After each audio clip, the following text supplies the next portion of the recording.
ఆంధ్రప్రదేశ్ రాజకీయాలు ఎప్పుడు కూడా హాట్గానే కొనసాగుతుంటాయి. అయితే కొన్ని పరిణామాలు నిజంగా అందరినీ ఇప్పుడు ఆశ్చర్యపరుస్తున్నాయి. ఇటీవల జరిగిన సంఘటనలపై సీనియర్ రాజకీయ విశ్లేషకులు, కాంగ్రెస్ నాయకులు ఉండవల్లి అరుణ్ కుమార్ గారు చేసిన తాజా వ్యాఖ్యలు ఇప్పుడు రాష్ట్ర వ్యాప్తంగా వైరల్ అవుతున్నాయి. ఇటీవల అంబటి రాంబాబు గారి అరెస్ట్, తిరుమల తిరుపతి శ్రీ వెంకటేశ్వర స్వామికి సంబంధించిన లడ్డూ వివాదం, ఈ రెండు అంశాలపై ఉండవల్లి గారు సంచలన వ్యాఖ్యలు చేశారు. ముందుగా ఉండవల్లి అరుణ్ కుమార్ గారు అంబటి రాంబాబు అరెస్ట్ను తీవ్రంగా ఖండించారు. రాష్ట్రంలో కొత్తగా ఒక అనారోగ్యకరమైన సాంప్రదాయాన్ని చంద్రబాబు నాయుడు ప్రభుత్వం మొదలు పెడుతుందని ఆయన ఆగ్రహం వ్యక్తం చేశారు. హింసాత్మక ఘటనలో పాల్గొన్న వారికి స్టేషన్ బెయిల్ ఇస్తూ కేవలం విమర్శలు చేసిన వారిని ప్రెస్ మీట్ పెట్టి మాట్లాడి వాళ్ళను మాత్రం సెంట్రల్ జైలుకు పంపడం ఏమాత్రం సరైన పద్ధతి కాదన్నారు ఆయన. ఇది పూర్తి స్థాయిలో రాజకీయ కక్ష సాధింపు చర్యేనని ఆయన స్పష్టం చేశారు. అంబటి రాంబాబు గారిని జైల్లో కలిసి వచ్చానని, ఆయన ఆరోగ్యంగా నవ్వుతూ ఉన్నారని ఉండవల్లి అరుణ్ కుమార్ చెప్పుకొచ్చారు. అంబటి రాంబాబు గారు కూడా లాయర్ కాబట్టి ఈ కేసుల్లో పసలేదని ఆయనకు తెలుసని, అందుకే ఆయన ధైర్యంగా ఉన్నారని వివరించారు. నిజానికి ఈ అరెస్టు వల్ల అంబటి రాంబాబుకు వ్యక్తిగతంగా కానీ వైసీపీ పార్టీకి రాజకీయ లబ్ధి చేకూరుతుందని ఉండవల్లి అరుణ్ కుమార్ అభిప్రాయపడ్డారు. గతంలో తాను కూడా రిమాండ్గా ఉన్నానని గుర్తు చేశారు ఉండవల్లి. అయితే అప్పుడు జైలు నిబంధనలు వేరుగా ఉండేవని, ఇప్పుడు ఫోన్లోనే మాట్లాడుకోవాల్సిన పరిస్థితి వస్తుందని, జైలుకు వెళ్ళినప్పుడు కూడా అటువైపున అంబటి రాంబాబు కూర్చున్నారు, మరోవైపున నేను కూర్చున్నాను, ఇద్దరి మధ్యలో ఫోన్లోనే మాట్లాడే పరిస్థితి ఉందని, ఇది నిబంధనలు ఇలా మారిపోయాయి అంటూ ఉండవల్లి గారు ఆశ్చర్యకరమైన వ్యాఖ్యలు చేశారు. అంబటి ఇంటిపై దాడి జరిగితే 6 గంటల పాటు డ్రామా నడిచిందని, ఆ నిందితులను స్టేషన్ బెయిల్ ఇచ్చారని, కేవలం మాటలకే అంబటి రాంబాబు నాయుడు గారు కేవలం మాట్లాడిన మాటలకే, అది కూడా క్షమాపణ కోరిన తర్వాత సెంట్రల్ జైల్లో పెట్టడం చాలా టూ మచ్ అన్నారు అంబటి రాంబాబు పై చర్యలకు సంబంధించి. ఇది కేవలం రాజకీయ కక్ష సాధింపు అని స్పష్టమవుతుంది అని కూడా ఇక్కడ ఉండవల్లి అరుణ్ కుమార్ గారు చెప్పుకొచ్చారు.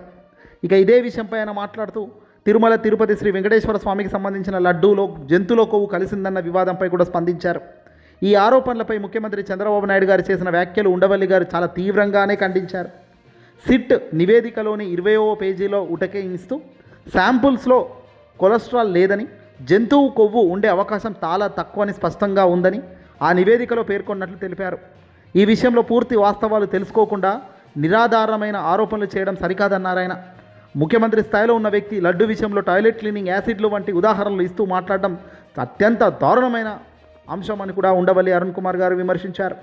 ఇది భక్తుల్లో అనవసర భయాన్ని, అయోమయాన్ని సృష్టిస్తుందని ఆందోళన వ్యక్తం చేశారు. రాజకీయంగా ఏవైనా ఇబ్బందులు ఉంటే కేసులు పెట్టుకో, కానీ దేవుడు ప్రసాదం విషయంలో ఇలాంటి ప్రచారాలు చేయడం దైవద్రోహం అవుతుందని హెచ్చరించారు ఆయన. మాంసాహారంపై తన వ్యక్తిగత అనుభవాన్ని కూడా ఇక్కడ ఉండవల్లి షేర్ చేసుకున్నారు. ఓసారి ఢిల్లీలో ఓ వ్యక్తి గేదె మాంసం అని అనగానే తన స్నేహితుడికి వాంతులు వచ్చినంత పని అయిందని గుర్తు చేసుకున్నారు. అంటే భక్తుల మనోభావాలు ఎంత బలంగా ఉంటాయో ఈ ఒక్క ఉదాహరణతో వివరించారు ఉండవల్లి. అటువంటిది వెంకటేశ్వర స్వామి లడ్డూలో ఇవన్నీ కలిశాయని పదే చెప్పడం భక్తులకు తీవ్ర అసహాయం కలిగిస్తుందని, ఇది దైవద్రోహంతో సమానమని ఆయన మాట్లాడారు. ఇప్పటికైనా చంద్రబాబు నాయుడు గారు ఎందుకు ఇలా మాట్లాడుతున్నారో అర్థం కావడం లేదని, అసలు 40 ఏళ్ల సీనియర్ రాజకీయ నాయకుడు చంద్రబాబు నాయుడు ముఖ్యమంత్రిగా చాలా అనుభవం ఉన్న వ్యక్తి ఇలా బ్యాలెన్స్డ్గా మాట్లాడతారని అనుకోలేదు. కానీ ఈసారి మాత్రం ఇంతగా బ్యాలెన్స్ తప్పి మాట్లాడుతున్నారో అర్థం కావడం లేదని ఉండవల్లి కూడా ఆశ్చర్యం వ్యక్తం చేశారు. వైఎస్ఆర్సీపీ పార్టీ జగన్మోహన్ రెడ్డి గారి క్రిస్టియన్ కాబట్టి క్రిస్టియన్లు అయినంత మాత్రాన వెంకటేశ్వర స్వామికి వ్యతిరేకంగా ఉంటారని చిత్రీకరించే రాజకీయ వ్యూహంతో టీడీపీ వెళ్తుందని ఆయన అన్నారు. ఈ స్థాయిలో మాట్లాడడం బీజేపీ వారు కూడా ఎప్పుడు చేయలేదని, కానీ ఇప్పుడు ఈ తరహా ప్రచారం వెనుక ఉన్న అంతర్యం ఏమిటని ఉండవల్లి అరుణ్ కుమార్ ప్రశ్నల వర్షం కురిపించారు ప్రభుత్వాన్ని. మొత్తంగా అంబటి రాంబాబు అరెస్టు విషయంలో కావచ్చు, తిరుమల తిరుపతి శ్రీ వెంకటేశ్వర స్వామికి సంబంధించిన లడ్డూ వివాదంలో రెండిట్లో కావచ్చు, ప్రభుత్వం అత్యుత్సాహం స్పష్టంగా ప్రదర్శిస్తుందని, రాజకీయ కక్ష సాధింపులు, అబద్ధ ప్రచారాలు మానుకోవాలని ఉండవల్లి అరుణ్ కుమార్ గట్టిగానే సూచించారు. ఈ పరిణామాల నేపథ్యంలో రాష్ట్ర రాజకీయాలపై ఎలాంటి ప్రభావం చూపుతాయనేది కూడా ఖచ్చితంగా ఉంటుంది. మరిన్ని విషయాలు ప్రెస్ మీట్ పెట్టి కూడా నేను మాట్లాడతానంటూ కూడా ఉండవల్లి అరుణ్ కుమార్ గారు చెప్పుకొచ్చారు. ఏదేమైనా ఒక అన్యాయపు క్రీడ, ఒక అన్యాయపు చర్య జరుగుతున్న విధానం చూస్తుంటే బాధ కలుగుతున్నది వాస్తవం అన్నారు ఉండవల్లి అరుణ్ కుమార్. ఉండవల్లి అరుణ్ కుమార్ వైఎస్ రాజశేఖర రెడ్డి గారి హయాంలో చాలా గొప్పగా, చాలా పెద్ద పొజిషన్లో ఉన్న వ్యక్తి.